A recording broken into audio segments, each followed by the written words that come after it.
niyo ba kung anong pwedeng ikaso sa inyo? Ha? Resistance and disobedience to a person in authority.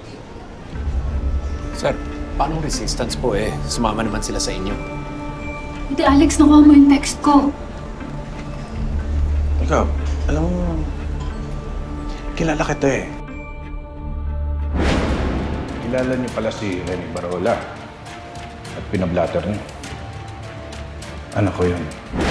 Chief of Police ako dito. Kabisado ko makakatulad niyo eh. Halika. Gusto mo pang makigulo dito? Hmm? Hindi po, Chief. Ayoko lang mapatrobol yung mga kaibigan ko. Lalo na wala naman silang ginagawang mali. Sir, siya ba sa listahan niyo may Rose Lirio tsaka Cathy... ano? Miranda. Cathy Miranda. Sir, wala naman dito eh. Wala naman pala eh. Alam niyo ba yung pag-hold niyo sa amin, labag yan sa karapatan namin? Oo nga, tama yun. Sir, Okay. Baka pwede ko na may uwi mga kaibigan ko. Sige, ganito. Lahat ng wala sa listahan, pwede na umalis.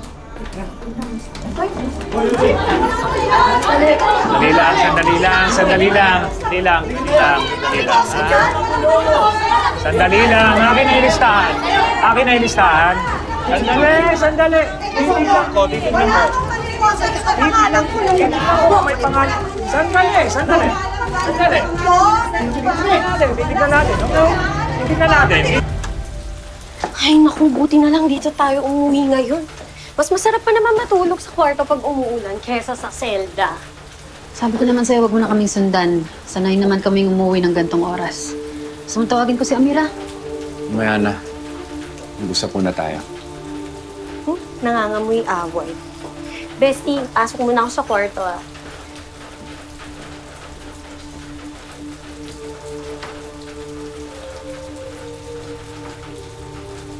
Yun na. Simulan mo na yung pagtatalak mo at sermon. Wala kang maririnig sa akin ng mga ganyan. Tanong ko lang. Bakit ka nagtatrabaho sa beer house?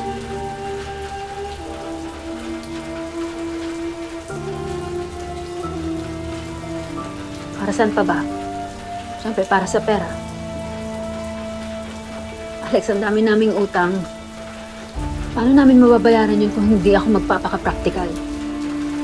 Pero for the record, lambing at oras lang yung binebenta ko, hindi ang katawan ko.